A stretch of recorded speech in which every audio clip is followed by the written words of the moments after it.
if you look at an organization, you have CMD, you have the board of directors, you have head HR who's giving you the job. There are employees, but they are all there today. They will probably not be there 20 years down the line. The owner of the organization will go off. Somebody else will come as the owner of the organization, maybe his son, maybe some professional. So CMDs change, board changes.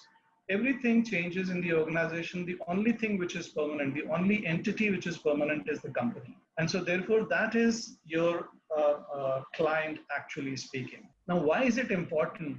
Why is this the first thing that I'm talking about, that who's your client?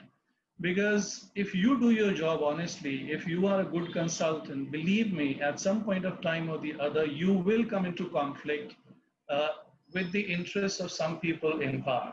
It could be the owners of the organization, it could be the head HR, there could be n number of people, right? So you would have some suggestions, people will not agree to that. There could be arguments and discussions and stuff like that. Now, suppose if head HR who's giving you the job is your client, then you would not be able to argue with them because he's the guy who's your client.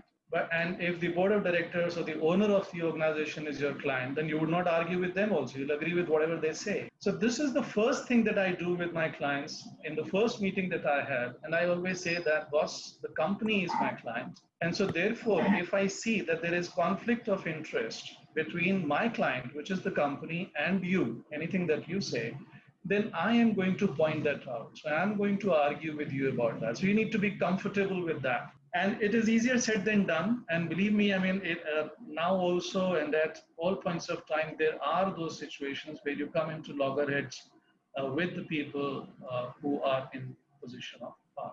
So company is your client, should be your client in my opinion.